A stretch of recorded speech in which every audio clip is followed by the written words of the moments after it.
Well, hello there, everybody. Boyd here with you, and welcome to episode 57 of the Model Shop. Got a great show in store for you guys tonight. We're battling a little bit of rough weather here, kind of windy. It's been raining a lot. We got a little bit of remnants of the big hurricane that came into Mexico. But hopefully we'll make it through tonight, guys. Got a lot of stuff to show you tonight. We're going to be kicking things off here with a out-of-the-box kit review of the 1989 Batmobile kit from AMT. They've repopped this one again, and it's got a couple extras that come with it now that didn't come with the kit before. So we'll start off with that, and then when we finish up with that, we're going to head over to the bench, and I'm going to be doing quite a bit of work on the Booill Express.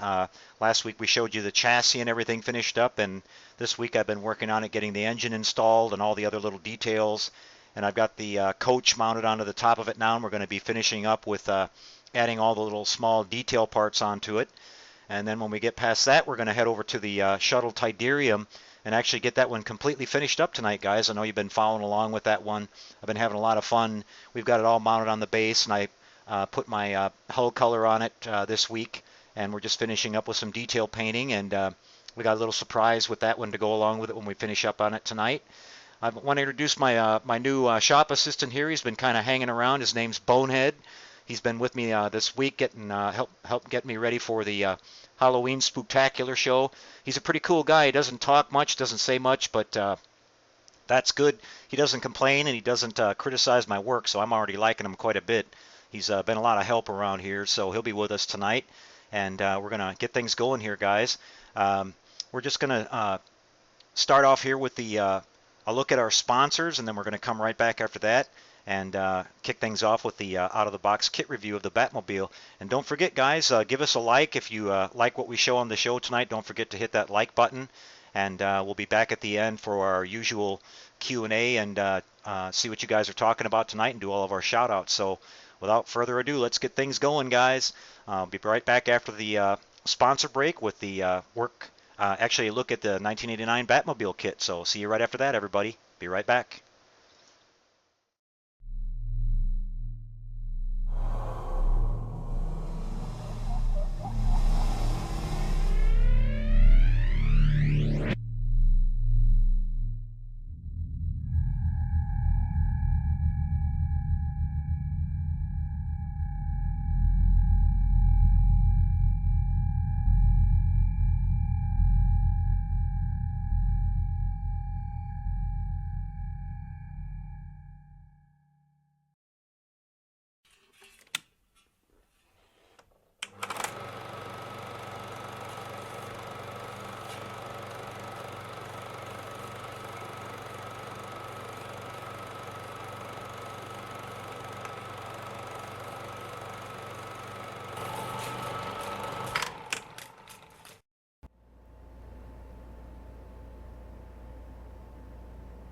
Okay, everybody, back with you again, and here's a look at the AMT 1/25th scale Batmobile from the original 1989 movie Batman, the Michael Keaton version, which is my all-time favorite version of the Batmobile. Just picked this kit up a little while ago, and I'm really excited to be getting a chance to build it. Going to do some lighting and everything on it. It's a great little kit. It's been repopped several times over the years. Not sure exactly when it was first released, but this particular kit is packed with a lot of detail. Looking at the box art here on the side, you can see some pictures of the actual car from the movie. This is actually the real car. It's just fantastic. The detail inside the cockpit, the turbine engine there at the inlets on the sides, the beautiful profile it has from the back and of course from the front. And then here you can see a picture of the model on display with this really cool bonus backdrop of the Axis chemical plant that they include with this kit now. And here we see some pictures of the actual model on the back side of the box. This is set up so you can display it with the machine guns either deployed or retracted. Some detail there in the cockpit. Got the computer circuits that can be displayed on the top of the hood, and then of course the turbine engine can be pulled out of the car and displayed to see all the detail there. So that's really, really sweet. And like I said, we're going to do some lighting on this one, and we'll take a look at what you get in this kit. First of all, you can see body's pretty big, even though it's just a 1/25th scale car. The Batmobile was actually a really big car. The detail on this looks really nice. It's got all the things that we would expect to see on this car. The flash and molding and swirling is minimal on this mold, so it's really nice. And just like we showed you last week with the Starsky and Hutch car, this might be a new trend that they're starting to do with these car kits here, is that this chassis is like basically cast right into the body here. It kind of fits in these little slots, so you get a nice tight fit there. You can see it comes out of there really easy, but just getting you up close here, you can see the detail on the body. Very, very well done, very accurate. You can see we've got a nice feature here at the back, which is these stoplight areas are already opened up, so we can do some lighting on that very easy, and also up here at the front for these kind of driving light areas. So we're going to light those when we build this. You can see here the pits for the machine guns to be either, like I said, it'd be neat if there was a little mechanism to have them go up and down, but you could probably, if you wanted to really work hard on that, you could probably make something up and make that work, but it's meant to be displayed with either the machine guns up or just the covers on there. So you can just kind of keep your machine guns off to the side. When you want to have them displayed upward, you can just take the panels off. Just don't glue them down. That's probably what I'm going to do. And then looking at the bottom here, it's sort of a curb side. You can see they have the detail of the turbine engine here kind of molded into the bottom of the chassis, the drivetrain and everything, the rear suspension. Not a lot going on down there, but you do get the turbine engine detail that you can build like it shows here, and we'll talk about, where you can have it pulled out of the front of the car like it's being serviced or something. So that's pretty sweet. Looking at the tires here, the tires for the back of this car are really, really huge and wide. They're nice vinyl castings. I don't see that usual horrible molded in center line going down the center of these, so that's nice. Doesn't look like there's hardly any flash on these at all. We get one metal axle for the rear, and then some smaller spindles for the front, plastic spindles. We'll go through the parts now. I'll go ahead and pull these out of the bag here for you. We see first we have our chrome tree here, and let's have a look at what we get with that. Get this clipped open here for you.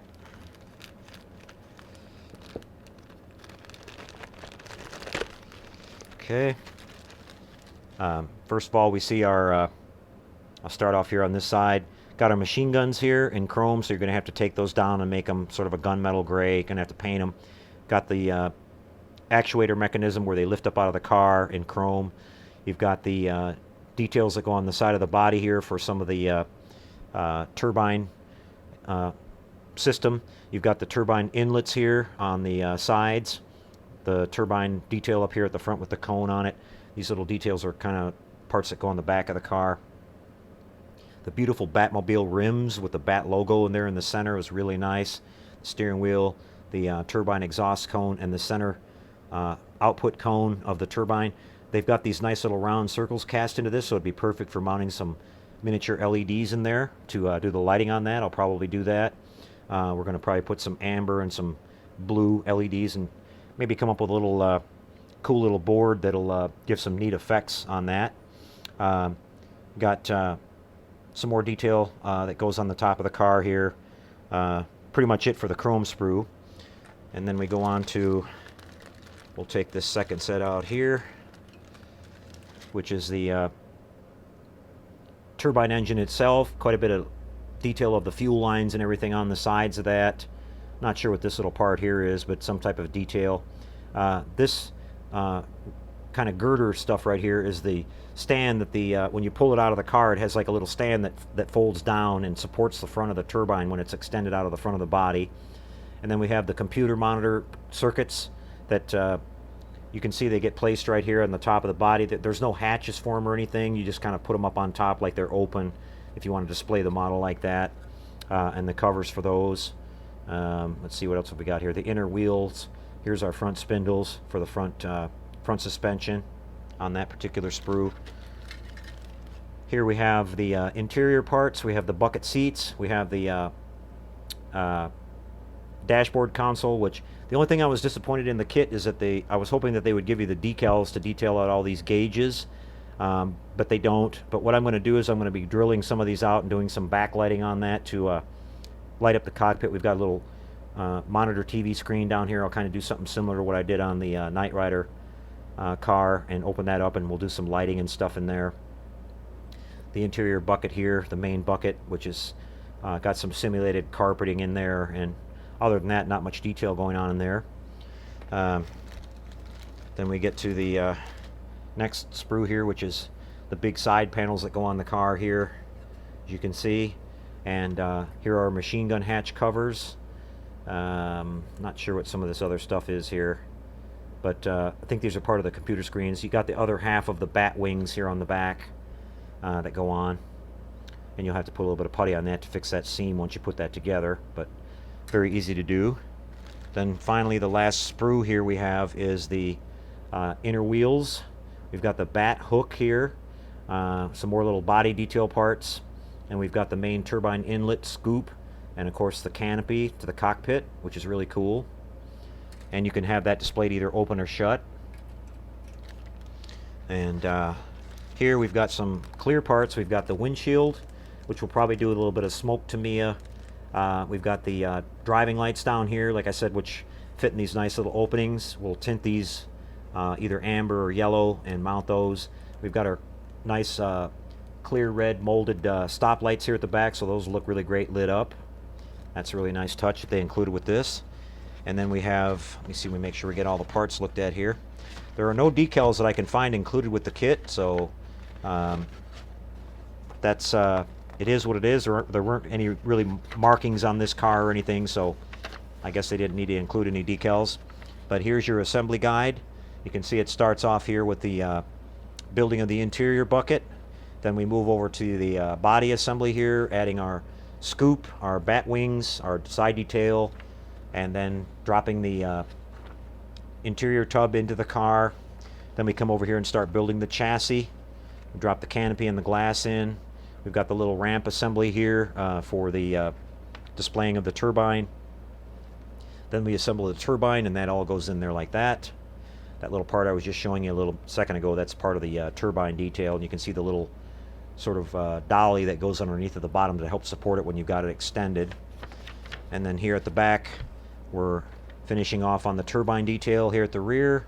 And then you've got the options here. They're talking about how to have these panels either open or closed. You've got your computer monitor screens that can go on there, machine gun covers, all that stuff. So that's really sweet. Now we'll take a look at bonus that's available for the first time on this kit, which is the really cool Axis Chemical Plant backdrop. And you can see that it's straight out of the movie. It's a great little accessory to get with this. It'll look really cool with your display. You get this backdrop here, and you get this kind of matte made out of cardboard that simulates, like, you know, the asphalt. It's got little slots cut into it so that you'll have to let this sit, you know, straighten it out and let it sit for a day or two before it'll you know, stop wanting to kink on you. But you'll get it all straightened out, and you can see that it'll kind of be this really cool little display to put your car. You know, where's the body? We'll kind of set that there so you can get an idea of the scale and everything. It'll be a really cool display to put your car in. Now what I'm going to be doing here is I'm going to make a little LED light emulator here, and I'm going to put the bat logo on there, and we're going to project the bat signal up here onto the sky somewhere, either on this side or over here. So I think that would look pretty sweet.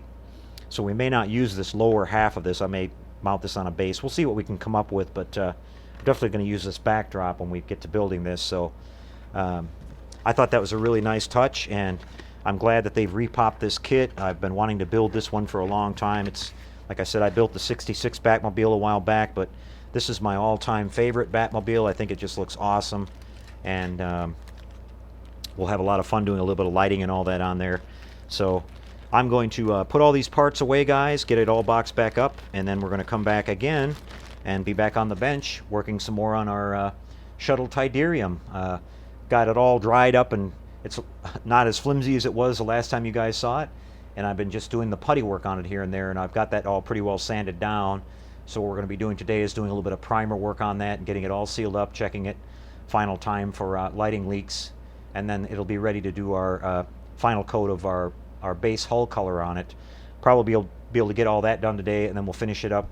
Probably not next week because we're doing the Halloween show, but the following week we'll probably finish it up, and we'll show you guys how I'm going to paint the details onto the. I'm going to do a little bit of weathering and paint the highlight some of the panels here and there on the ship to give it some definition and all that. So anyway, guys, I'll be right back. We're going to take a quick break here and let me get things cleaned up, and we'll be back on the bench here with the Shuttle Tydirium. See you then, guys. Be right back.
Hey guys, back with you. We're actually going to go over to the Booill Express first, and while I come back from break here, I'm going to be spraying while I take a little break here, I'm just going to finish up the base coat on the Tydirium so we can get that over on the bench for you here and show you that. So we'll take a little quick break here, and then we're going to set up for the Booill Express instead of the shuttle first. So see you back after that with another quick break, guys. Be right back.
Okay, everybody, well, here we are back on the bench.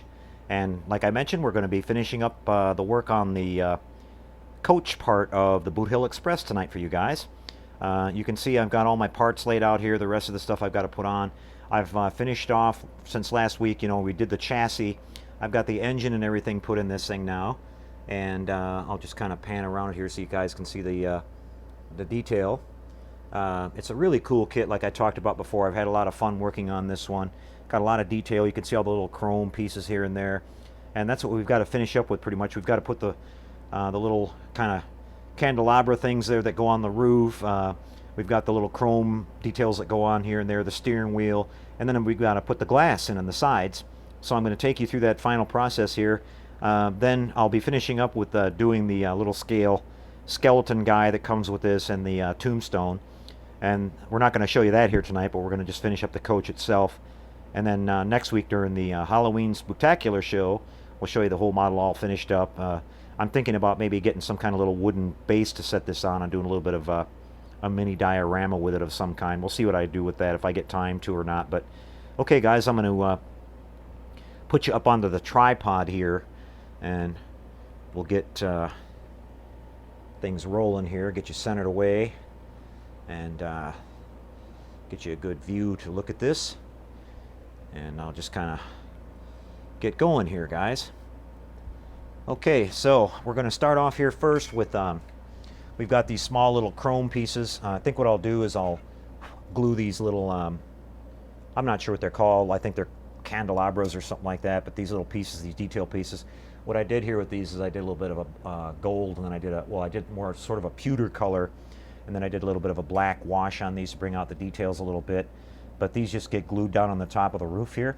I don't think I'm going to glue the roof down on this permanently. I think I'm going to leave it open so I can, if I ever want to show anybody the detail on the inside of the model, because like I said, it's maybe if I tilt it up here and show you guys, it's got a lot of cool little detail. I did all the wood in there and everything, and the gold floor and the detail on our Chrysler Hemi engine and all that. So I don't want that to be all covered up. So I think I'll just leave the roof unglued, because it sits on these little pegs here. It sits in place pretty good. So, but let's go ahead and get these little candle guys glued down here. I'm just gonna these are big enough where I can just use a little bit of drop of glue on my coming right out of the tube here, and we'll just stick these down. That way I can set them off to the side and they'll be drying for us here. Just make sure I'm getting them centered.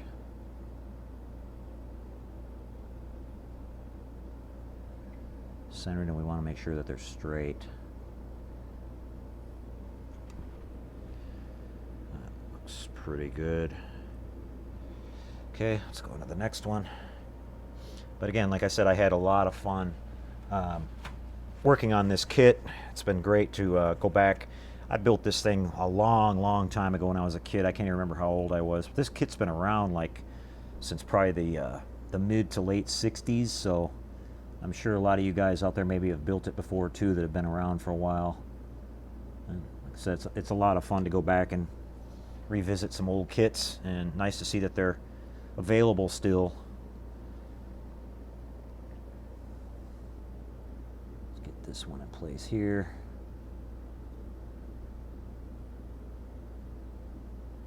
I think I got it down in there. Looks pretty good. Just kind of spin it around here.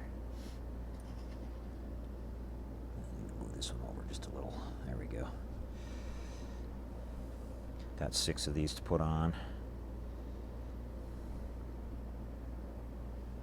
So yes, we've been getting some very great people are doing a great job on the Halloween builds. We're getting a lot of pictures coming in on the Google page, so we're going to be able to put together a really cool slideshow for you guys for our next week's Halloween show, and that's going to be a lot of fun. I'll be showing the, like I said, I'll show this model all finished up at that point. As soon as we're done working on this a little bit, we're going to come back with some more work on the Shuttle Tydirium. I've been doing all my putty work on that and everything, so I've started sanding down some of the seams and stuff on it. And it was a real nightmare to work on it because it had gaps and seams all around those, areas where the wings are supposed to hinge and everything, but I've got it pretty well sealed up, and most of my light leaks sealed. Just got to do a little bit more sanding on it, and we'll be able to put down our final primer and then our hull color. So these are down and looking good. We'll just kind of move this off to the side here and get it out of the way so we don't bother it. And we're going to start putting on some of our little chrome parts. So here I'm going to switch over to my canopy glue, and I'm just going to make a little puddle here. I like to glue these small little chrome detail parts on with canopy glue. It seems to hold a lot better. It doesn't turn brittle over time, and it sticks to the chrome really good. So the first one we're going to do here is going to put the steering wheel down.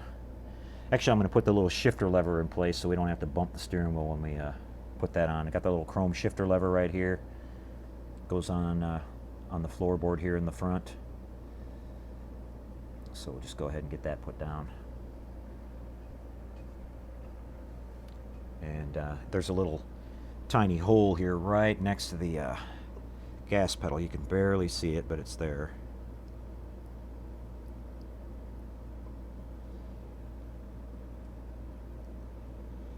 Get that to go in there.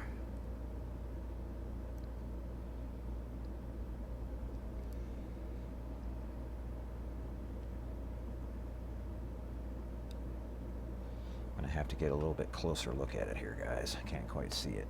There it is.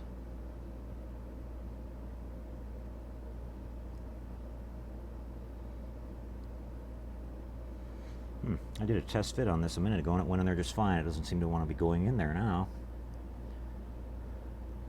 I'm going to get out my little micro pin vise here and re-drill this hole out. Maybe it got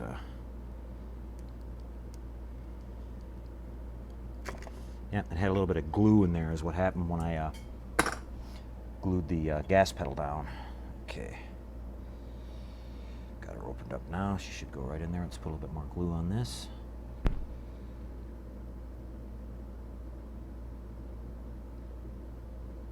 There we go.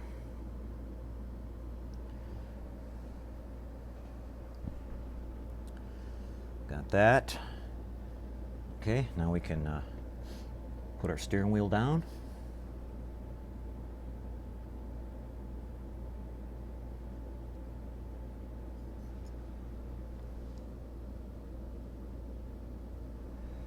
Get rid of that little excess glue there. Wouldn't this be fun to drive? You'd be the life of the party at the Halloween party, wouldn't you, showing up in this thing?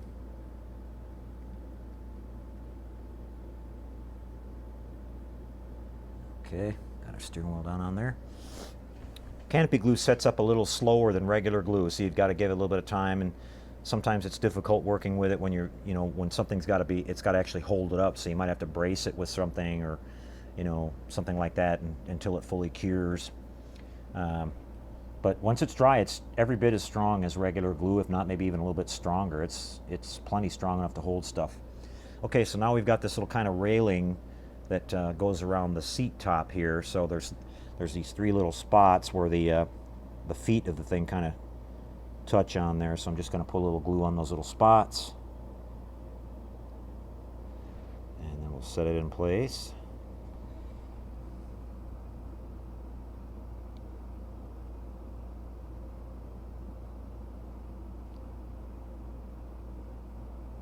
Those of you not familiar with canopy glue, this stuff will dry completely clear, so you don't have to worry about, it's not going to leave a stain on your model or anything like that if you use it.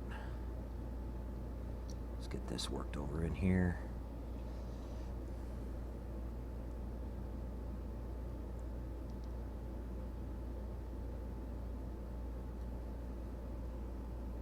Kind of an awkward little place here to work on it.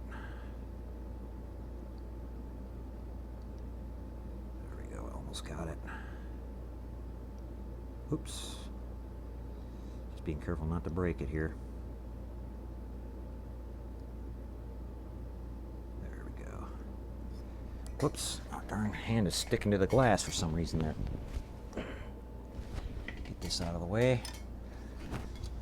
I have to to turn it around here and see what's going on with this other side. It doesn't want to sit in there for some reason.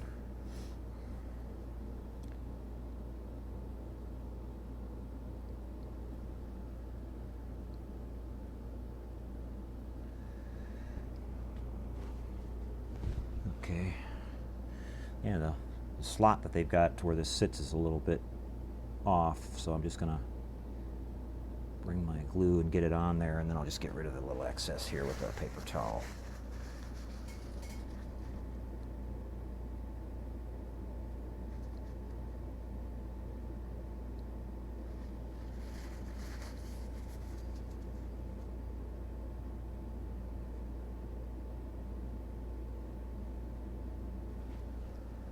Okay, got our little seat railing on there, which adds some nice little detail to that.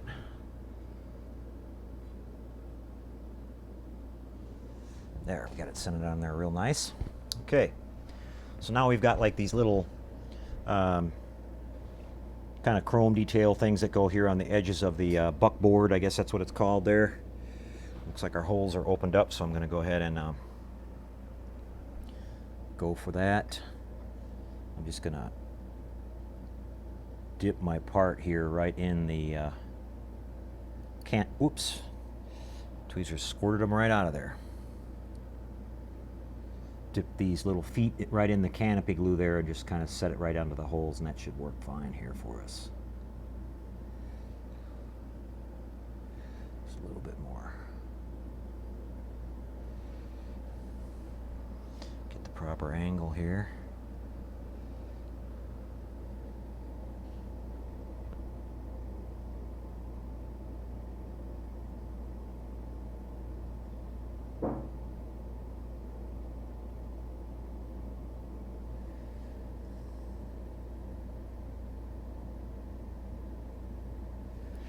I'm going to get my other tweezers. That particular pair is great for certain things, and it just not so good for others. It doesn't grip as good as this pair here does for some reason. Let's try that again.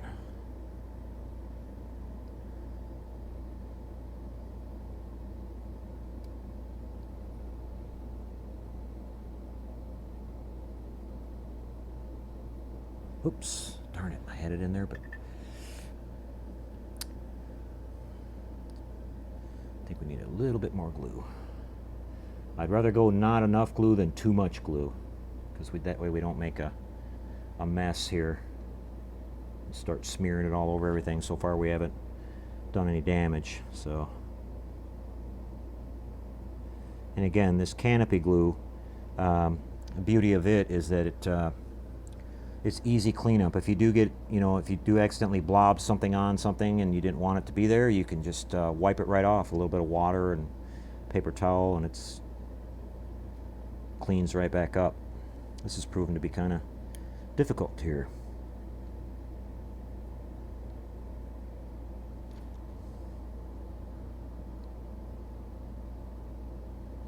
Well, again, maybe those holes are not opened up. Let me get my back to my handy micro pin vise here. Let's just open these holes just a tiny little bit. Oftentimes what happens is you get your the flash that's on your the chrome plating that's on your part makes the peg actually bigger than what it's supposed to be for what they designed it to fit. So you might have to open up these holes just a tiny little bit to make that fit in there.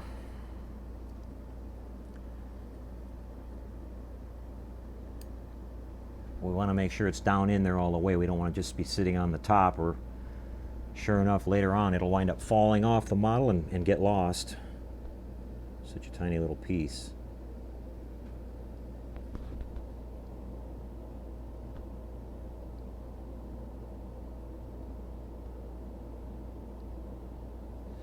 And sure enough, that solved the problem. Okay, we got that taken care of. We'll go over here to the other one. I'm going to, there's just a tiny little bit of glue that dripped out of that edge. I just put a little bit of water on my paper towel here, and I'm just going to get alongside of it and just get that out of there before it dries, so we don't see a glob of glue sitting there. It'll dry transparent, but try to do the best job you can on your models, making them, keeping them clean and everything. So that'll dry and look real good. So we learned our lesson there. Let's go ahead and open these holes up before we even try it on this side.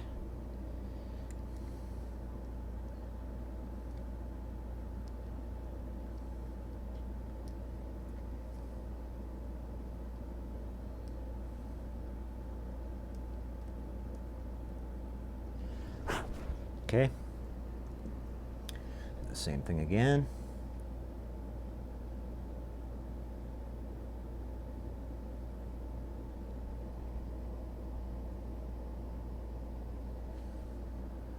Get the right angle here so you guys can see it and I can see it.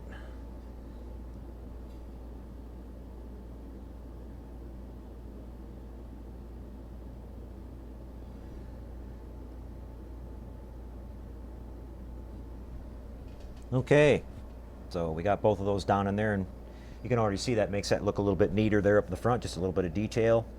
So then we've got these little three kind of chrome little handles that go on. Got one that sits right here on each side of the front seat, and then we've got one here that goes right here on the back of the, it's like the handle to open up the coach door. And I think there's a difference in them. I'm not sure here. I want to make sure they have they're all mounting the same way. It looks like they do. They got a little pin on the back side of it just for it to sit there. So we'll do this little glue trick again.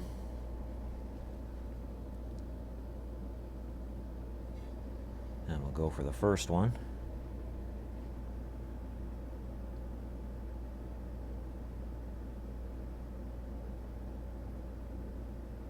Just kind of try to hang this thing on there.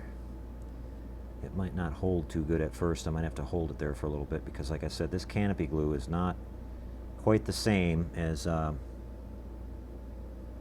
regular model glue, but it works really well for this kind of job. Okay, it's sitting there, but I need to pull it out a little bit. It's not supposed to be folded over like that.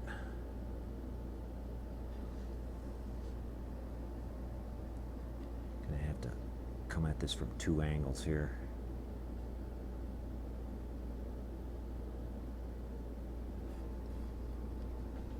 Let me see if I can get this.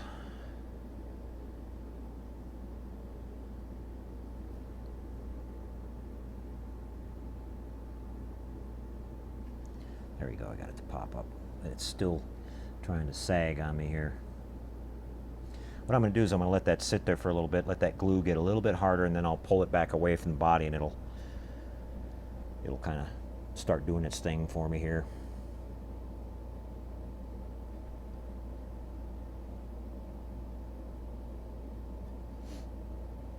Let's go for this one.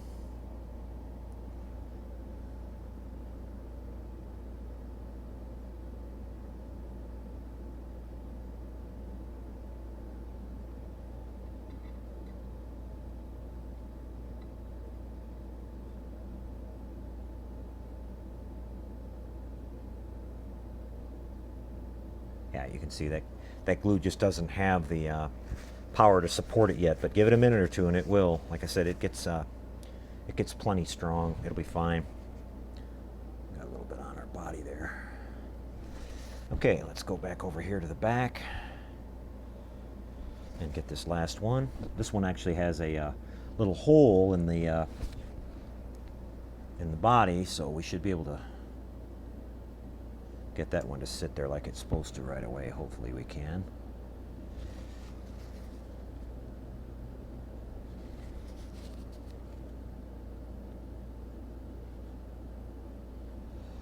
Okay.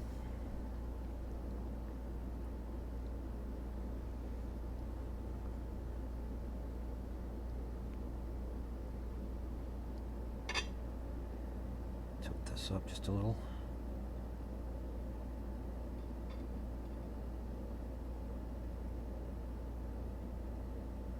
Yeah, you can see that one fits on there great. I have no problem with that one. There you go. So we'll just get those. We'll come back and deal with these here in a little bit. So now it's time to start putting our glass in. I wanted to wait till the very end to put the glass in it because I didn't want to be handling it a whole lot. So what I'm going to do here is I'm just going to put a tiny little dab of canopy glue. It's my favorite glue to use for glass. This plastic, I'm going to put it down in the corners, each corner here, and then one at the top on each side. This model, you have to be really careful where you grab a hold of it. There's so many little delicate things sticking up on it. Don't want to break something or knock it off. Okay, so we're going to do that. I got a little bit too much here. You don't need a lot. The glass already fits in this thing fairly snug.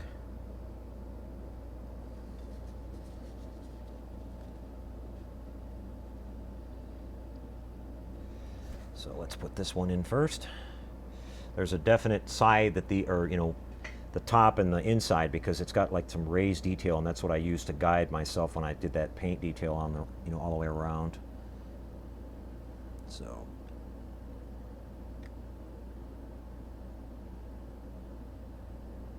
looks like that went in there pretty good.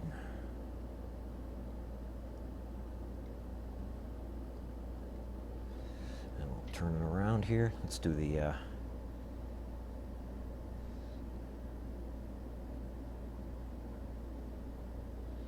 ones in the back.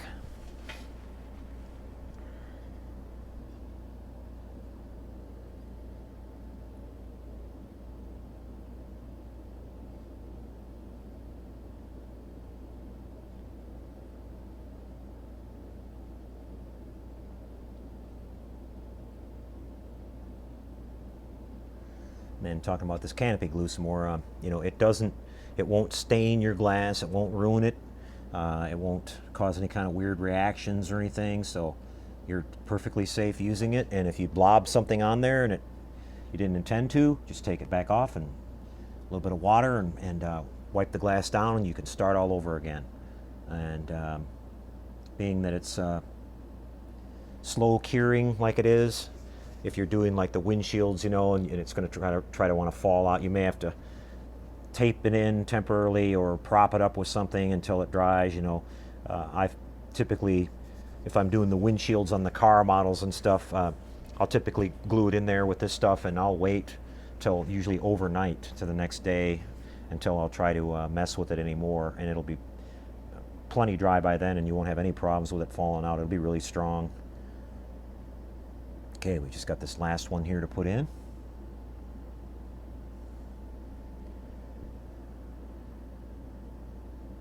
Ooh, a little bit too much there. It's no problem, we can clean that up. Like I said, now if that was styrene glue, we would be in big trouble right there. I'd be cursing myself.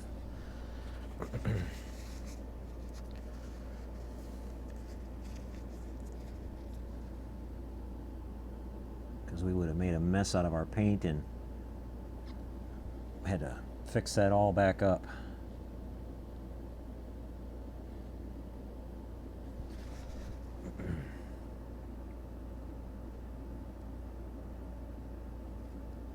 Okay, let's go for this one. Make sure we got the right side up. Yep, we're looking good.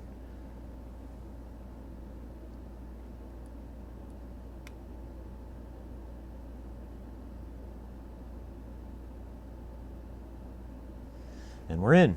All right. Lower it down here a little bit here for you so you can see it.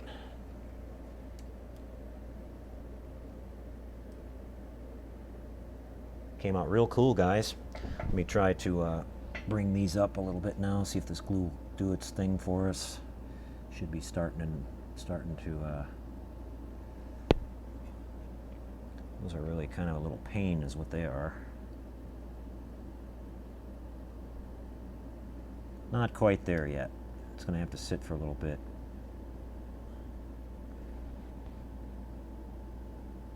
So I'm just going to leave those guys. I'll fix those here in a little bit. But we can go ahead and drop our roof down on here now, and we can show you what that looks like. I'll come back and deal with those little pieces on the front after the show's over here. But this is cool, isn't it? I think it looks sweet. I got to get it on the little pegs though here so it doesn't move. Kind of got to fish around for it, and then it'll just kind of lock into place. There you go. You can see Oh, no, I'm off on this side. That's probably why. There it is. Okay, guys, pretty cool, huh? The Boot Hill Express. And like I said, I'll be finishing it up. I've got the skeleton to build for it, and I've got to do a little bit of weathering and painting on the tombstone. And I may do a little kind of a mini diorama. But I'll show you guys this final model finished up during our Halloween broadcast next week. Here's a look at the back of it. Pretty sweet model. And of course, I did I've started to work on the little skeleton cowboy, and I had to do the cowboy hat in black. You know, the bad guy cowboys were always black hat guys. So we'll have him finished up for you next week, guys. So I hope you enjoyed this little segment. Going to take a quick little break, and we're going to come back and do our out-of-the-box kit review of the 1989 Batmobile, my favorite Batmobile, the Michael Keaton version. And we're going to build that one up on the show for you here as well, guys. So stay tuned, everybody. Be right back.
Back with you guys. Sorry about that brain fade. We already did the Batmobile. I'm thinking ahead here. I'm working hard in between breaks here, trying to get I'm getting the paint dry on the shuttle so we can get it over on the bench and do the rest of the final work. I'm determined to get that thing done tonight. My buddy Bonehead over here didn't remind me. Of course, he doesn't talk too much, like I said. He just kind of hangs around. But we'll be right back, guys. Just another quick little break here, and I promise we're going to get the shuttle over onto the bench and get going on that. I want to finish that thing up for you guys tonight. So see you again. Go get something to drink or something, and we'll be right back.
Okay, here we are, guys, back with you on the bench again with our Shuttle Tydirium.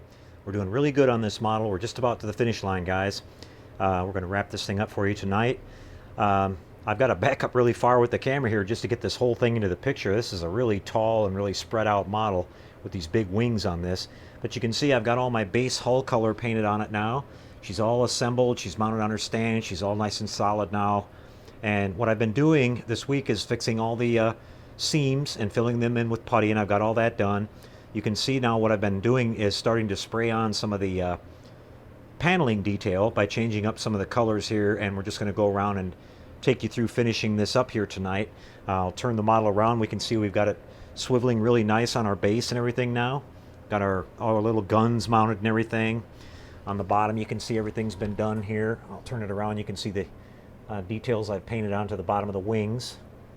And got everything done on here. So what we're going to be doing tonight is we're going to finish up painting. You can see that I've painted these panels here on the top wing and on the bottom wing there, and we're going to match that same thing over here, guys. So we're just going to get the camera put up on the tripod here. A little bit bumpy for a second. And I'll get you all tuned in. Get you aimed right here. As I said, it's really a huge model. I've got the camera pretty far away just to get the whole thing into the picture. So I've got my little tape here. I've got my paint all mixed up in my airbrush, and we're ready to go. So let's get this done, guys. We're getting really close to the end. I'm really pleased with how the model came out. It looks great. So I'm just going to start by masking off this first panel here right in the front.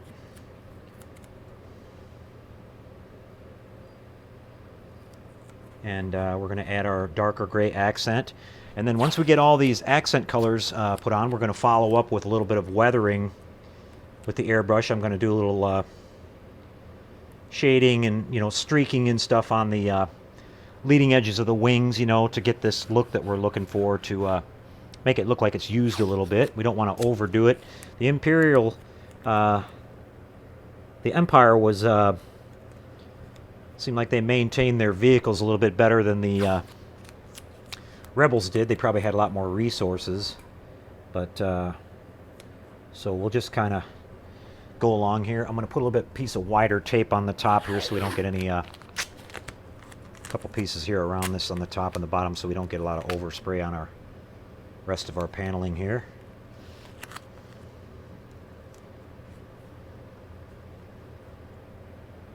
Okay, so we've got that little panel there marked off, and we're going to go ahead and spray this down now. Here we go.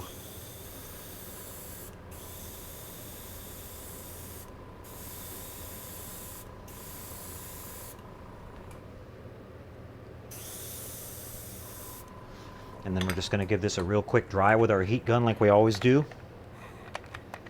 I think I'm going to have to make a run to the Lowe's here in the next couple days and get a new heat gun. This one's finally giving out on me. The switch is just about not working anymore, but it's got a lot of miles on it. It served me well. Like I say, I use this all the time because with this solvent-based paint, I'm able to dry things very quickly and then excuse me, and then move on. You can see we've already got this one dry. Let's go ahead and peel our tape here. Find a little loose edge on that. And presto, just like that, we've got another panel finished up. Lines look nice and clean. So now we're going to come down and do this group of 3 here on the kind of the tail end of the wing there. Just repeating the same process.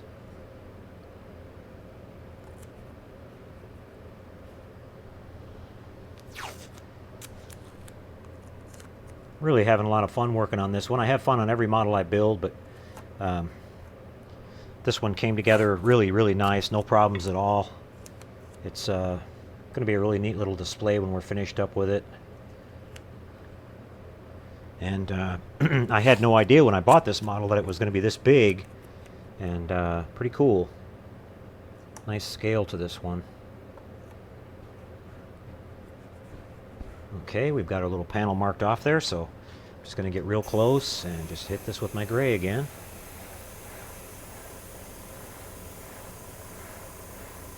kind of making sure I get on there nice and even.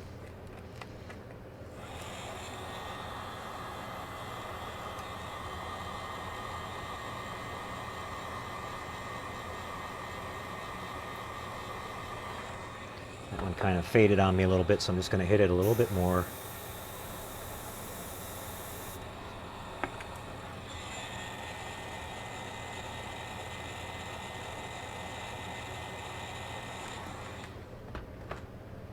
Okay. Got that one taken care of.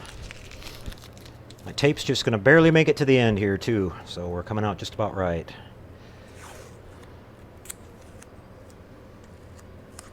You can see I'm dry already, so I can go ahead and tape right over top of that other one. Nope, nothing to worry about there.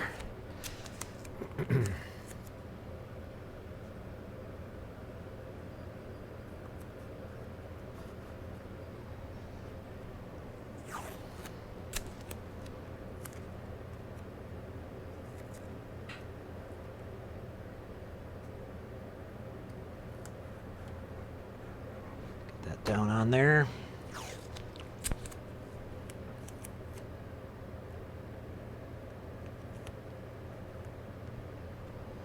Okay, let's hit this one.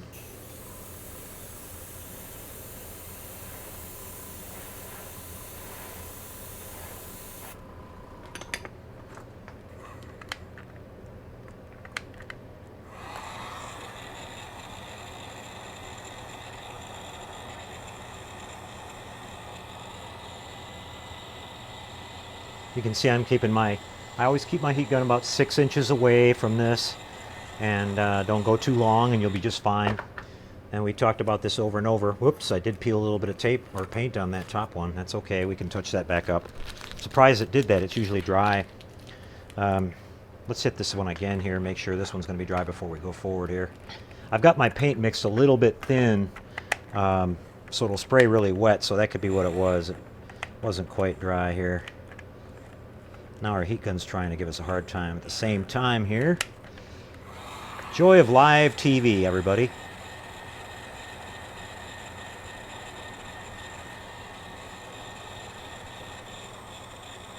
It doesn't look like it made it really rough or anything in there either, so we can just touch that right back up. Let's give that one up there a little bit chance to dry, since we might have that problem. We'll move down to this panel down here instead.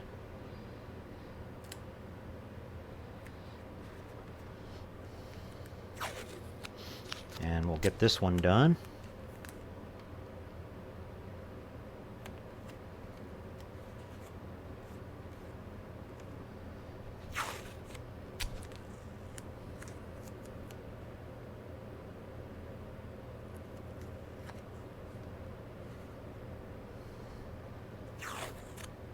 Like this blue painter's tape.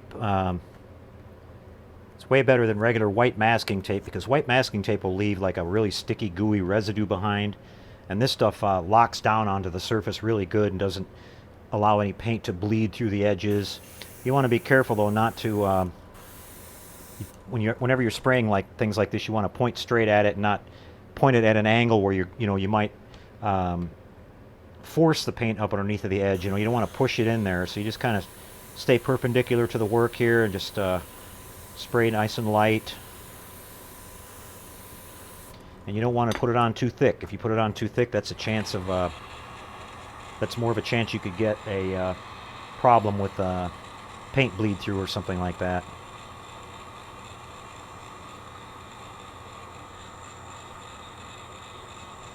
Just dry these up here once more.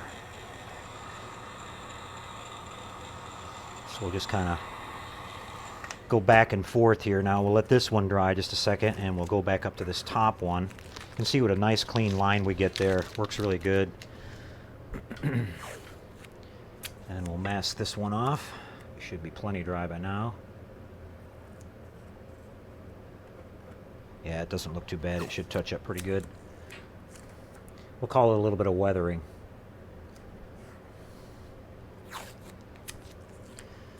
Okay.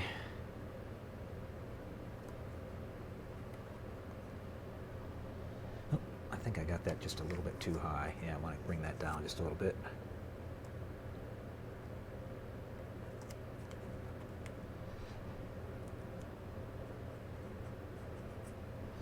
Okay.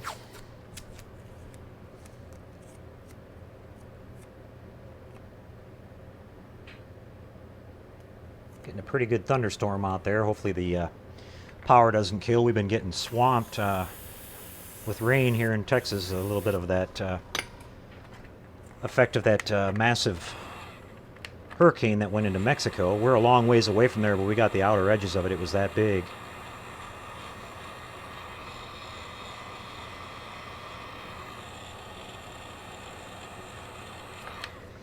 Alrighty.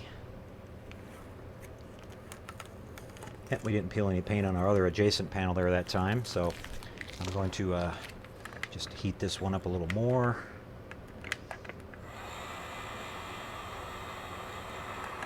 Okay, now we'll move back down to this one down here.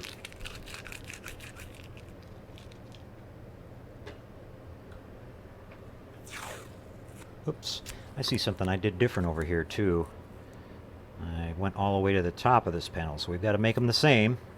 So we'll just touch this one back up.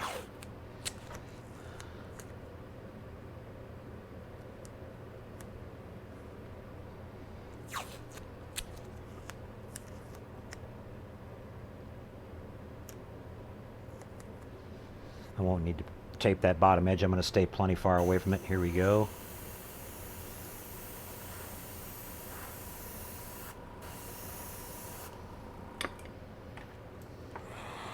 I want to make sure it's symmetrical on both sides.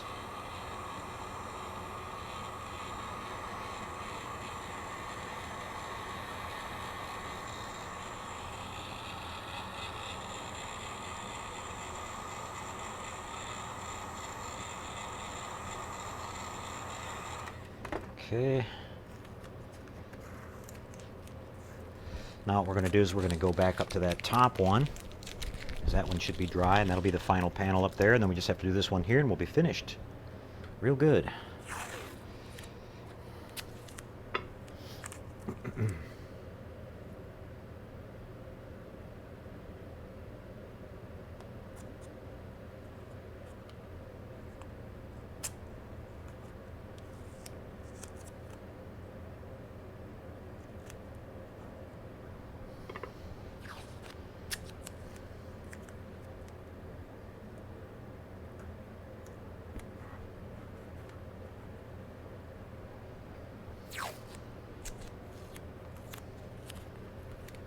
Just looking to see what I did on that other bottom panel there.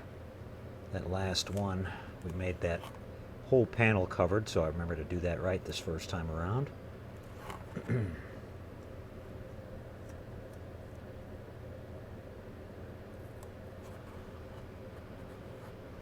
Okay.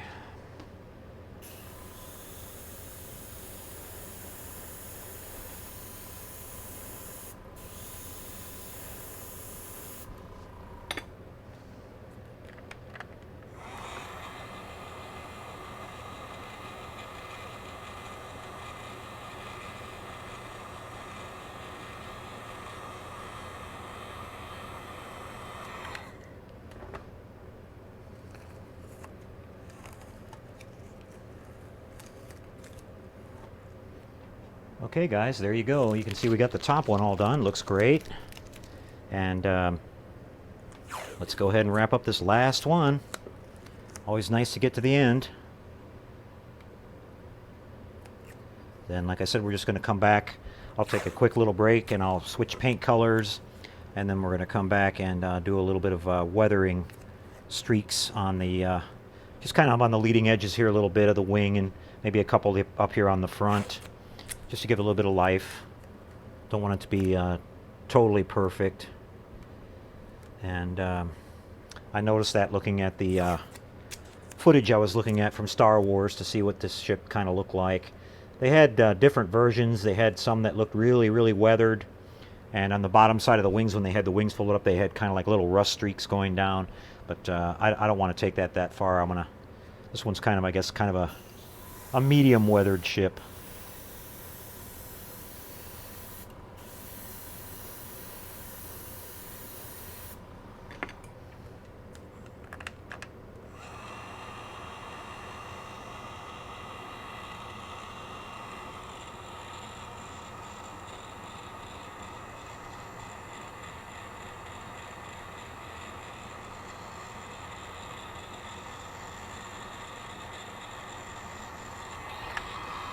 coat this just a little bit more.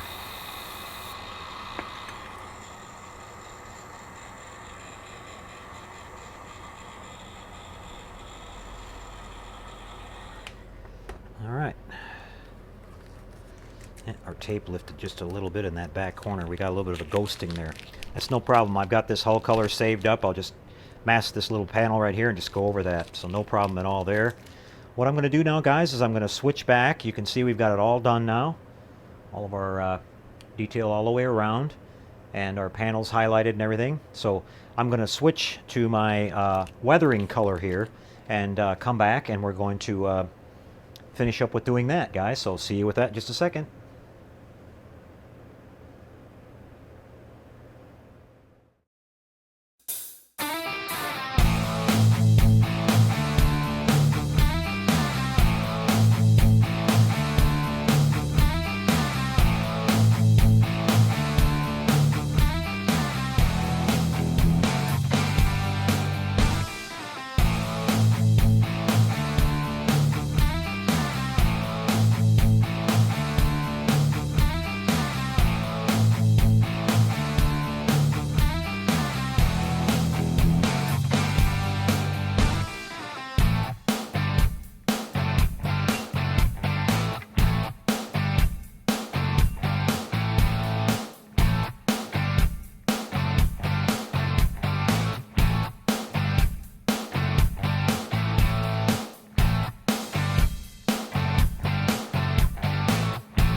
Okay, back with you again, everyone, and I've loaded up my little color that I'm going to use here for the weathering. It's a sort of a tan color, just to give a little bit of a effect of some fading going on. So I'm going to just go over the leading edges of the wings here very lightly with this.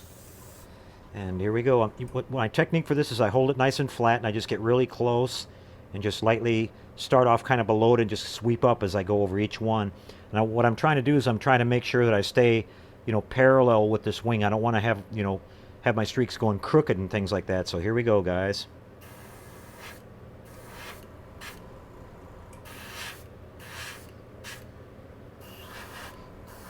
I'm just changing them up a little bit.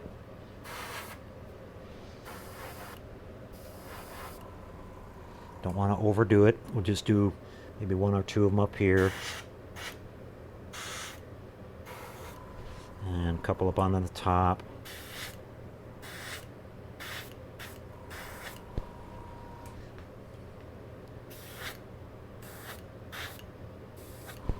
Okay. Now on the sides here, it's going to be a little bit more difficult. So I'm just going to kind of hit it from the side here a little bit. Don't have to do anything crazy.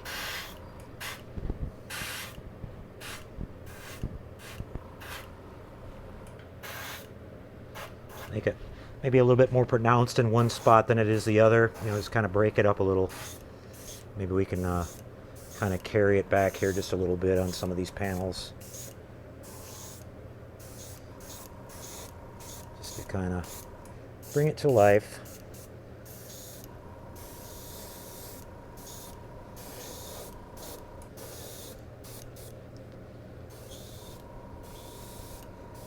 So I'm always staying parallel with my work here. Maybe one, two up on the top here. Okay, so we're going to do the same thing over here on this wing now.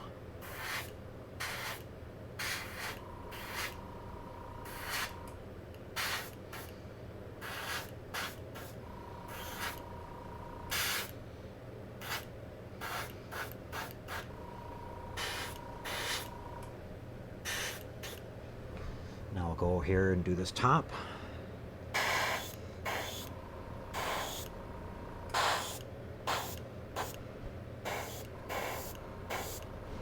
Not to worry if we get it a little too strong in a couple spots.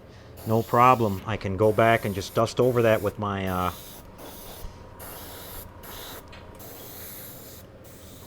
base color that I saved, and we can tone that right back down.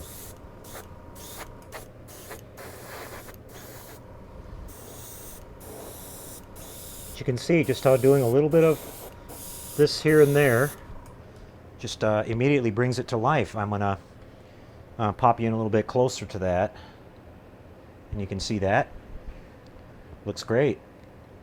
So I think we're gonna go with just about the way it is there, guys. I don't think I'm gonna change it at all. I'm pretty happy with how it looks. Maybe we'll just go a little darker in this little area right here. Kind of highlight that a little bit. A little bit on this wing. And now I'm just going to kind of do a little bit on the bottom here at random.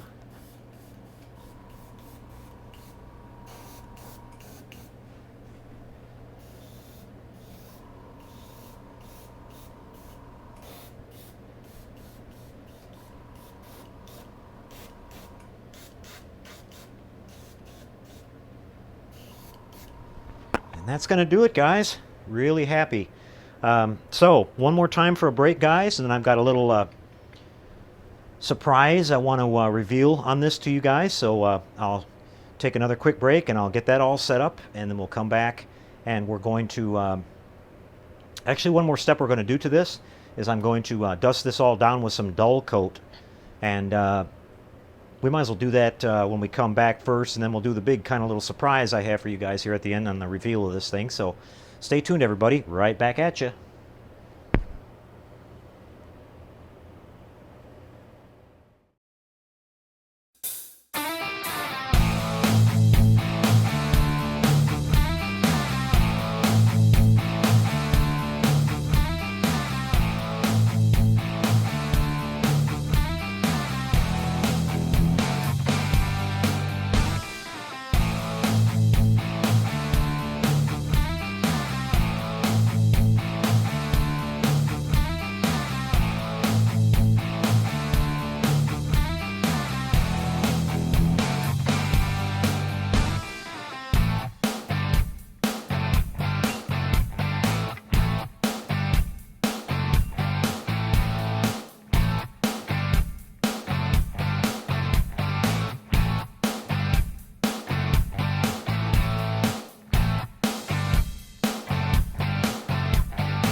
Hey guys, I'm working on it. I just dusted down a little bit of dull coat on the thing, and I'm heat drying it right now.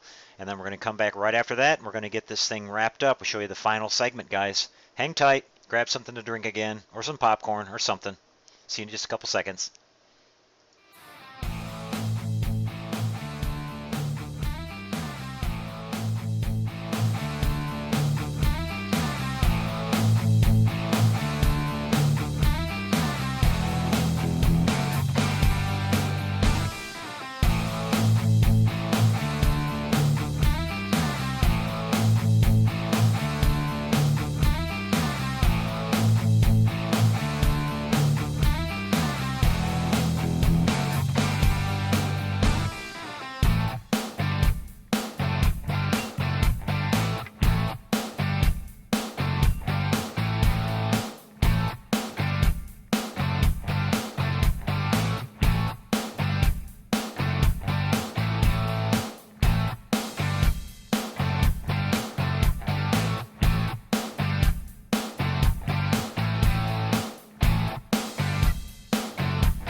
All right, back again, everybody, for the finale of our Shuttle Tydirium build. And while I was on break there, real quick, I just dusted the whole thing down with some Tester's Dull Coat to seal everything in, and we're finished up, guys. It looks really great. Our weathering looks great. All of our panels are painted, and you can see we've got it on this nice base where it can swivel all the way around, and turned out really nice. It's all exactly like I was hoping for. We did a nice job on this, and it's like I said, it's a big model. I'm kind of surprised on how big it was when I took it out of the box. So, but we've got a little surprise in store for you guys. First, we'll go ahead and I've had my canopy sitting off to the side here. We'll go ahead and put this on. I haven't decided if I'm going to do the. I may come back later and tint this with some of that Tamiya smoke to get it a little bit. Darkened up a little bit because it was on the show. But the only thing about that, if I do that, it'll kind of obscure it to the point where you won't be able to really see the figures and everything in there. I'm sure the lights would probably light through it, but that we have in the cockpit. But I may leave it just like it is. But time to reveal the little surprise here.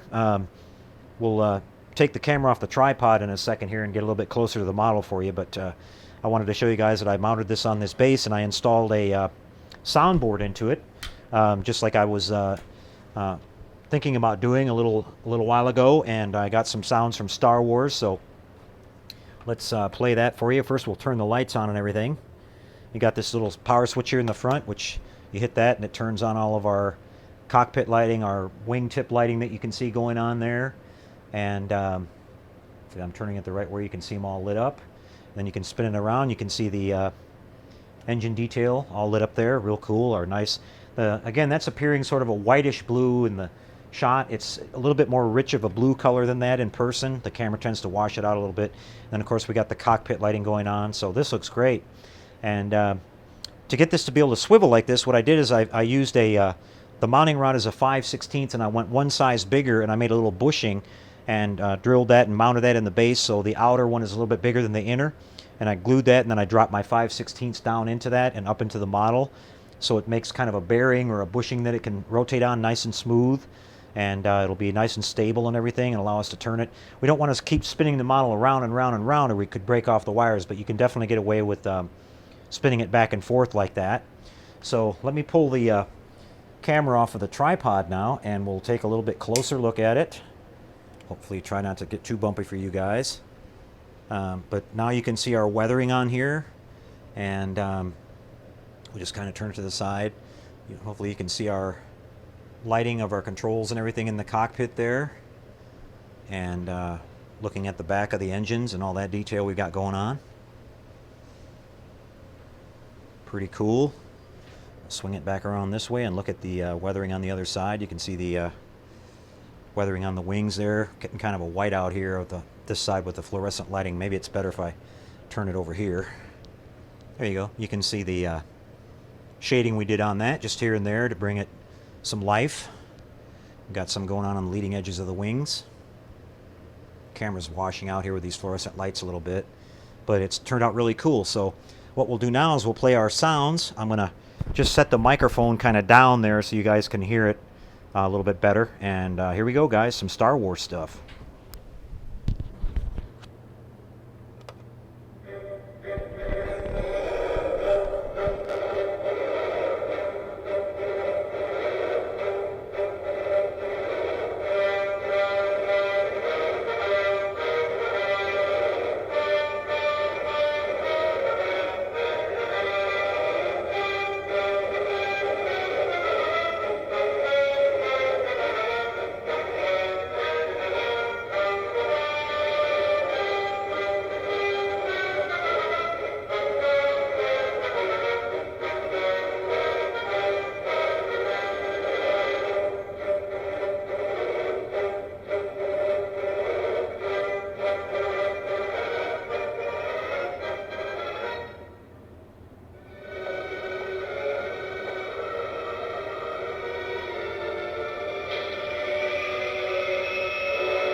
may dispense with the pleasantries, Commander. I'm here to put you back on schedule. I assure you, Lord Vader, my men are working as fast as they can. Perhaps I can find new ways to motivate them. I tell you that this station will be operational as planned. The Emperor does not share your optimistic appraisal of the situation. But he asked the impossible. Bring you more men. Then perhaps you can tell him when he arrives. The Emperor's coming here. That is correct, Commander. And he is most displeased with your apparent lack of progress. We shall double our efforts. I hope so, Commander, for your sake. The Emperor is not as forgiving as I am.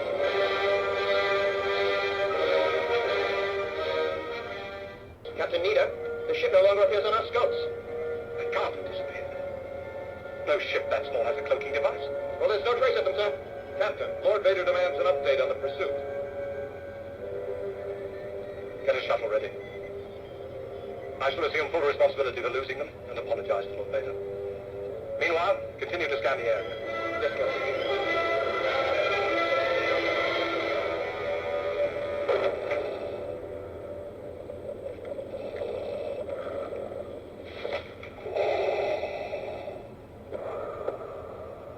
Apology accepted, Captain Nida.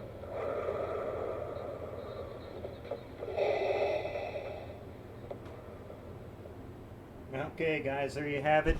There's the sounds that we have on this. I think those are very fitting for Darth Vader. Some of my favorite lines that he had in the films.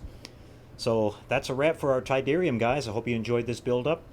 We're going to be doing lots of builds like this here on the show for you guys. We're going to do the Batmobile, the 1989 version, when we come back after our Halloween break. Actually, our Halloween Spooktacular show that we're going to be doing next week. So a lot more going on, guys. We'll have several models going on at once. We're doing the Battlestar Galactica, and you guys will see updates on that too. So hope you enjoyed it. I'm going to take another quick break, get the bench cleaned off, and we'll be back for the Q&A, everybody. See you with that in just a couple seconds, everyone.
Well, I'm back with you guys. I didn't think I would make it back to the bench. I did a lot of juggling tonight, guys. I was running back and forth and trying to get things done, but we put in the effort to try to get the shuttle done for you guys tonight, and I'm glad that all worked out. I've got to switch microphones every time I go back and forth, too. That's why the breaks are a little bit long sometimes. When I'm shooting off the camera, it's going through a firewire, and I'm using the microphone, a little lapel microphone for that, but when I come back over here, I'm on the Bluetooth, so sorry you guys have to hear a difference in tone a little bit in the sound and all that too, but we pulled it all off and had a lot of fun working on everything tonight. It was kind of a long show. We were on the bench a long time, but I know that's what you guys like to see, actually building models here, so that's what we do. But we're going to head over to the Q&A, guys, and see who's here tonight and give some shout outs and see what you guys are talking about. Had a lot of fun building these, and we're going to come back after our Halloween show next week and start on the Batmobile and probably a couple other cool things I got lined up. We want to do the Starsky and Hutch car eventually, and I'm going to start looking around for an Airwolf kit. I decided to build that one. I used to watch that show too, so hopefully I can find one. But let me pull up the page here, and we'll see what's going on tonight, guys. I've got to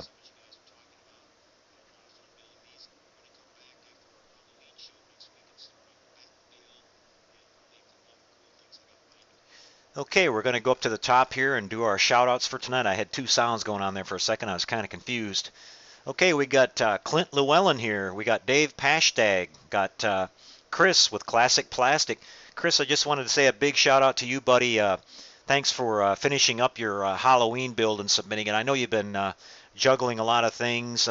Hope everything went well for you for your doctor visit last week. And I know you've been building for a lot of other groups and everything too. So really nice effort, Chris. And your model looks fantastic. Love the diorama with the giant scorpion. A lot of detail on that. So this guy puts in a lot of work and tries to keep up and be a part of all the different groups here. So that's really nice of you to do that, Chris. We got Shannon Freeman here tonight, Grayson Peoples, Leona Timber Company, Dale Anderson, Heath Tompkins. Nice to see you tonight, Heath. You're up late again with us. Or actually, you're during the day there. I keep getting you guys confused with the people over in Britain. But we've got Countrywoods 9000, SF Modeler, Star Siege Player, Mike Kovac, Derek Sabora, Jim Clark, John Petrie. Now, John, you're definitely up late. I know you're over in England there, so appreciate you hanging in there for us. I know it was a long show tonight. Got Jeff Black, Mike Scarola, Dan Miller. We got a lot of people here tonight, guys. That's nice to see. James Kirk, Transition Modeler, Gary. Nice to see you on tonight, Gary. E-Biker 56, James Frost. Nice to see you, James. Looks like James is doing a great job on his Papercraft Enterprise. He's doing that one with the entire dry dock going on with that. I'm enjoying those updates on that one, James. Rocket Boy 1969. We've got Triskillion here. That's Adam. Nice to see you tonight, Adam. We've got Eric with us tonight. Jonathan Milbury, BL Alley, Brian Knowles, Greg Bryan, Rob Miser. A lot of you guys out there tonight. I know a lot of you guys on here. I recognize the names that picked up a couple of our soundboards. I hope you guys like them. I've been getting really good feedback about them, and some of them are going all the way over to England and as far away as the Netherlands. So I haven't heard back from some of those people. It might be a week or so, or maybe 2 weeks before they get them. But we've been shipping those babies out. I've been a regular factory around here making those things and getting them ready to go. Again, I want to say again how much I appreciate the support. That's helping me out with a lot of things in the shop here, guys, so I really appreciate that.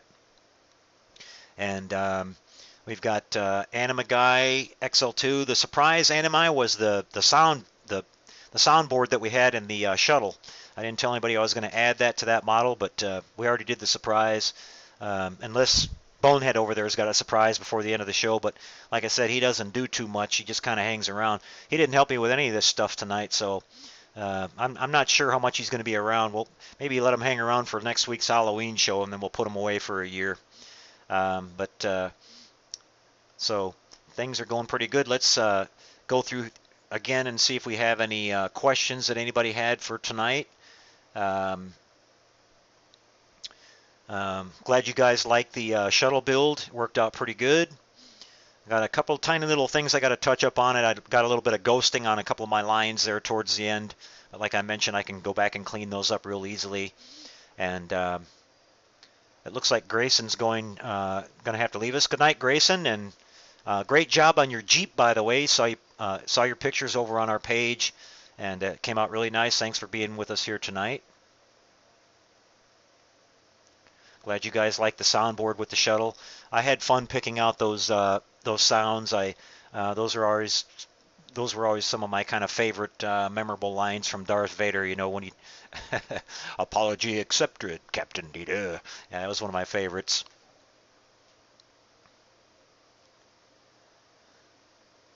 People are letting me know that you can get the Airwolf kit pretty cheap here. That's great to know. I'm not sure how long, if that one's out of production. I was hoping it wouldn't be too expensive. I'm going to start looking around for one. Murphy is here tonight. Good to see you back with us, Murphy, and I'm hope you guys checked out Murphy's pictures that he posted and his video of his submarine Seaview. That's an awesome build, Murphy, and it was nice to see that you showed some low-cost alternatives to coming up with your base on that. You did a wonderful job on it, and it's all a beautiful display. Looking forward to seeing how it comes out with the once you get around to finishing it up with the flying sub and everything in place.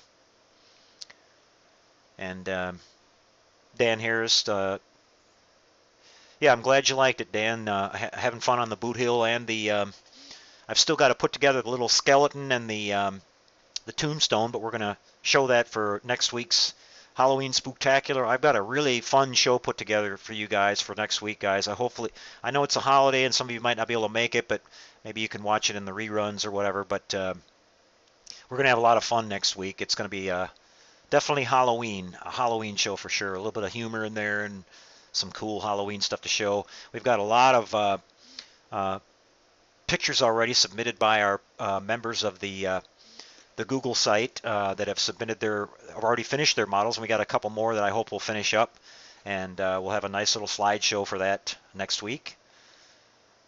A couple of you guys are liking the skull. Yeah, he'll be around next week. He'll be part of the background here.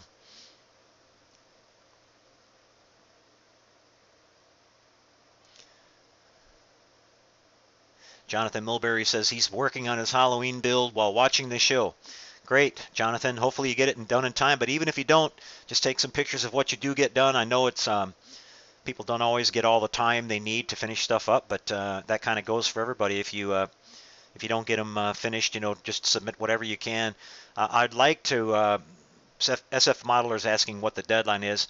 I'd like to try to have the pictures by like at least next Friday. Because it takes a couple hours to edit everything and put it all together, put sound to it, and organize all the pictures and everything, and I'll have that all ready to go and put the show together, the slideshow, probably Saturday morning. So, yeah, I'm definitely going to be wearing a costume, Shannon, so I'll keep that as a surprise too. But, yeah, we're going to have a great time next week, guys.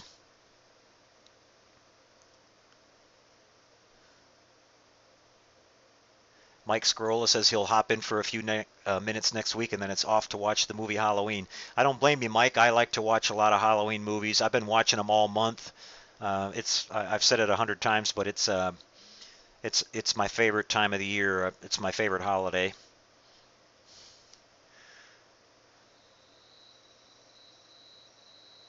John Petrie is asking about the Enterprise refit. The refit neck will not fit down all the way in the slots. I've ran into that same problem, John, a couple times. I drill those holes out a little bit bigger, but what you want to do is you want to drill them when you start kind of hogging them out, hog them towards the center of the model, towards the inside, because if you make them much bigger towards the outside, you'll notice that when the torpedo bay lowers down on top of that, the holes are already almost to the edge, and you'll wind up seeing the edges of the holes. So make them a little bit bigger, but towards the center of the ship on both sides, and it'll drop right down on there.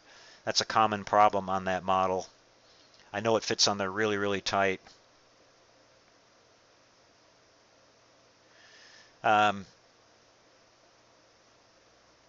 Clint, you're asking the question. I've already got your pictures for your Ghost of the General Lee. That certainly qualifies as a Halloween build. I've already got a couple pictures of your model. I've already started working on the slideshow a little bit. I've already got everybody's pictures in it that have posted so far. We got a couple of guys that posted that they were working on a kit. We got, I think Tag is working on a creature from the Black Lagoon, and another person who I can't remember their name offhand right now is doing a Nosferatu, the old Aurora kit. So hopefully they'll have something to post by then. But there's pretty much everything that's been put out so far. I've already got it included in there. So thanks for working on yours too, Clint. We appreciate that.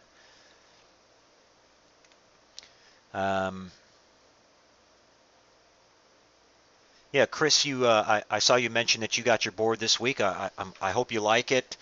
Can't wait to see you build that up with your Enterprise. Chris mentioned he might be building the old 650 scale AMT kit, so that'd be nice. I'm sure Chris will do a beautiful job on it, and I'll enjoy seeing that soundboard going with it, Chris. That'll be really cool.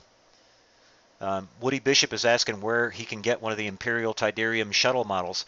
I got mine off of eBay, Woody, and it was cheap. It was like I paid like $15 for it. They're not hard to find. You should be able to find one on eBay or Amazon. They're not a rare model at all.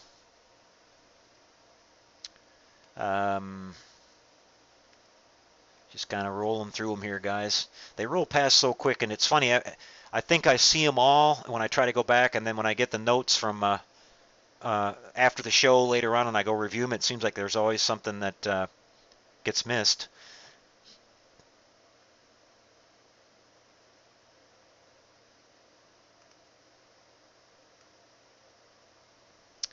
Yeah, well, thank you guys. Yeah, I was scrambling around pretty good. I was even having a brain fade. I can't believe I said I was going to do the Batmobile review all over again.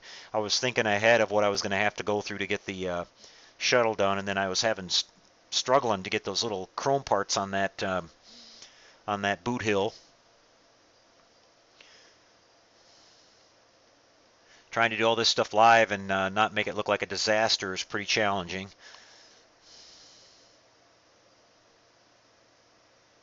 Clint, you can just email me at info@trekworks.net and just let me know what kind of sounds you might want for that General Lee, and I can set you up something.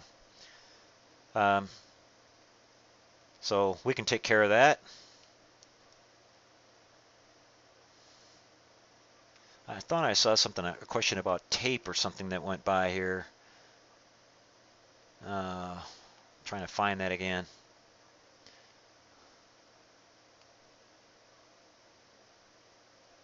Dale Anderson's asking if I like the Batboat. Oh yes, the original classic Batboat, certainly. Yeah, anything Batman. I'd really like to do the original Bat helicopter. I've seen a couple guys. I forget what that basic kit is of that old school helicopter from the 60s, but it's really easy to modify it, make some wings for it, and make it look just exactly like the Bat helicopter did. So I might think about doing something like that down the road. Okay, here it is. Jeff Black is asking, what do we recommend for removing tape residue from painted surfaces? I'm worried about ruining the surface that are painted.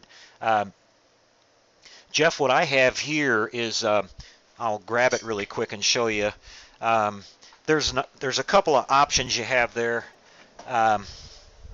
This stuff I use right here is this wax and grease remover that I've talked about before, that I wipe my parts down with before I spray if I'm worried that they have like fingerprints or oil or stuff like that.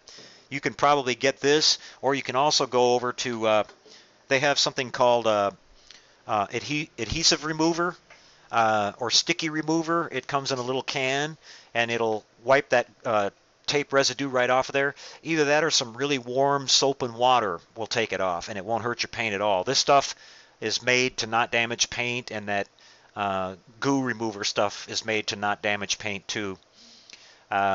So there's some options you have out there as far as on what you can use on that, Jeff. And again, if you're using masking tape, I highly recommend that blue painter's tape because it doesn't leave behind any residue whatsoever. It's not like the white masking tape is terrible about leaving glue and stuff behind it, especially if you leave it sitting on your model for a while. If you mask on it and you don't pull it off right away, it can definitely leave some residue on there. And Murphy Peoples is asking, what clear coat am I using on my TOS 1350? I'm using the Tester's Dull Coat, Murphy. What I kind of do is after it's dry, I'll let it sit like a day, and I'll just take a paper towel and I'll just kind of buff over it, and it will take some of the roughness away of the dull coat, and make it so it's sort of in between a satin and a total dull coat. So it's not completely flat. It'll have just the slightest little bit of sheen on it. Excuse me, and that's my little technique for that particular model. Chris says the Bat helicopter was a Bell 47. Yeah, I've seen several people do a buildup of that. Pretty sure that kit's available, and you just have to do a little bit of modifying on it to make it look exactly like the the original Batcopter. It had, that had that old school, really funny looking bubble front end on it, bubble canopy. And I've seen some couple of those built up at model shows, and I've seen some pictures online. Uh, and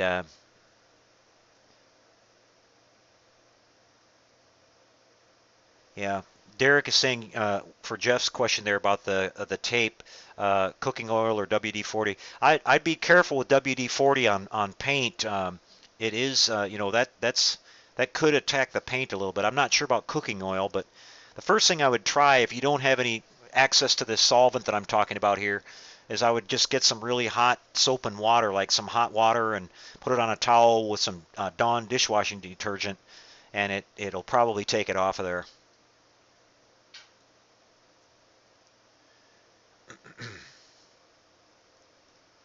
W Hunt 1086 or 10866, nice to see you tonight.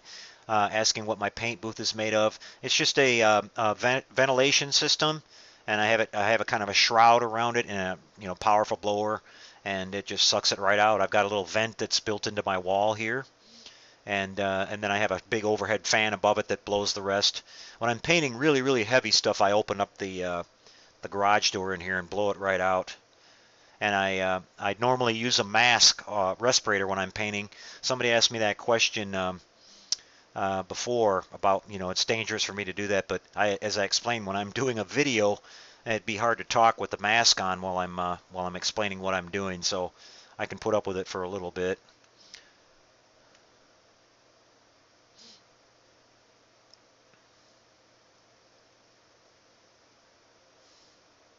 James Schulenberg is asking what's the best way to glue resin to styrene. I would probably say CA glue, James.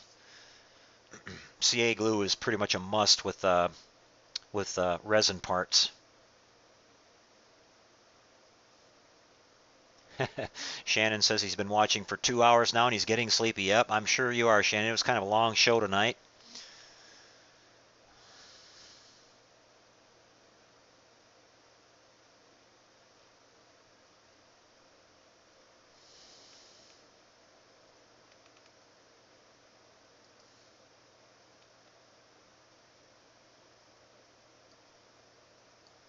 I think we had a pretty good viewer number tonight, guys. I think it was up around 60 there for a while. We're getting a little bit, few more people every week, it seems like. So uh, we're having a lot of fun doing the show. Perry Love is asking if you have to do some work with chrome parts, how do you prevent rubbing the chrome off? Can you seal the chrome so it's safer to handle?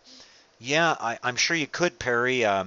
You could probably you've got to be careful because sometimes clear, whatever type of clear you use, like if it's lacquer based or whatever, it'll actually dull the chrome down. It won't make it look, you'll lose a little bit of the luster to it because you're going to cover up the actual plating part of it. I just try to handle the parts really careful. I've never really had much problem with rubbing anything off or whatever. Sometimes when you get kits though, old kits, the chrome is kind of weak on them and they flake off, or if they didn't do a very good job plating it. Got a few people signing out for tonight. John's leaving us. Good to see you, John, and we'll catch you next time.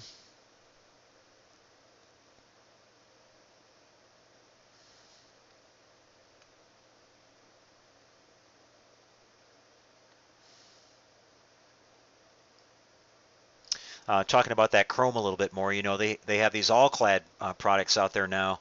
Um, if you if you do get a kit that has bad chrome, you can there's a couple of online video tutorials on YouTube about how to use the all-clad. You're basically going to spray it down with some gloss or some black.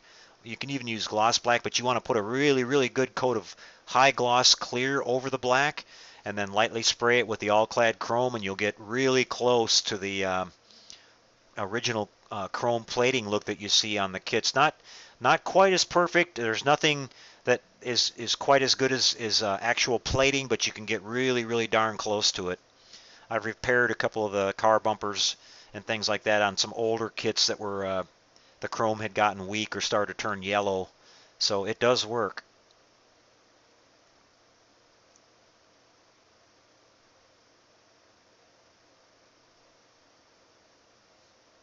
Shannon says he just finished up Roscoe's police car. That's cool, Shannon.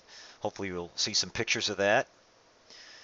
Gary is asking if there's going to be an after the show hangout. Yes, there is, Gary. I'm going to take about a 5 or 10 minute break after I wrap up here, and then I'll put the link up over on the Model Shop Google Plus page again, and hang out for a little while after the show. I got a little bit more work to do here. While I'm with you guys, I wanted to show you this too. I almost forgot. I got a really, really nice gift from a fellow modeler here. You guys might remember this. This is super, super cool, guys. This is the a figure that was done by Calvin Sweet. This is the Colossus of New York. Some of you guys that are veterans of watching the show might remember, I guess back during the summer or so, I showed this actual model during a slideshow, and I just kept talking to Calvin about how much I love this thing, and we were doing the hangout last week, and I asked him if he'd be willing to build one for me, and because this thing is one of my all-time favorite. I just absolutely love that movie, and well, Calvin promptly sent his model to me, and I can't say how much enough I appreciate that, Calvin. It's a wonderful gift. I'll cherish it. It'll go right in the collection with my other stuff, and I think I'll probably do a little soundboard for it because he had this really unique voice, and it was just a really creepy monster. And if you guys haven't seen the movie, it's actually, you can watch it on YouTube. It's actually a good copy of it too. Do yourself a favor and watch The Colossus of New York. It's a interesting twist on the Frankenstein story, and it's a great movie. So again, thanks so much, Calvin. I'm not sure if he's on tonight. I haven't seen him, but I appreciate it so much. And I couldn't believe that he just sent me his own model. I just wanted him to build me one, but he did. So that's pretty cool. Yep, Gary M. is exactly right. Ross Martin played the character. If you guys are old-timers like us and you remember the original show, The Wild Wild West, with Robert Conrad, Ross Martin played Artemis Gordon, the Master of Disguises in the show. He's the actor who plays the unfortunate victim who has the accident that gets turned into the Colossus. So it's a great movie, like I said. Bonehead in the background here, he agrees. He watched it with me the other night. We had a good time.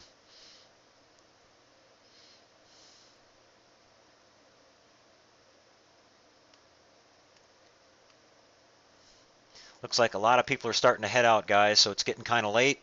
I don't see any more questions. Oh, Calvin is here. Oh, good to see you, Calvin. And again, thanks so much. Like I said, I'll cherish that thing forever. I think it's absolutely fantastic. You did an incredible job on it. The likeness on the face is fantastic, and all the details, it's absolutely beautiful. I love it.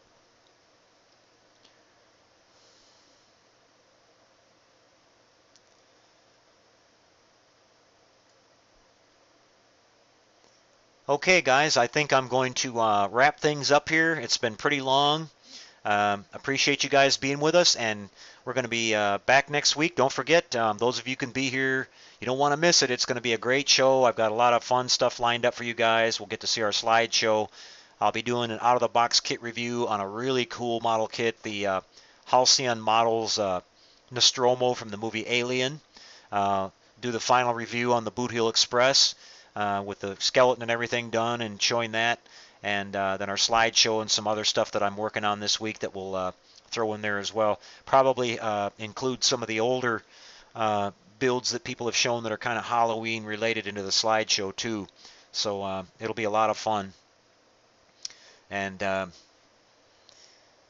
so I'm going to call this one a wrap, guys. Again, thanks for being here tonight. Hope you enjoyed the show. We'll see you next Saturday for our Halloween Spooktacular.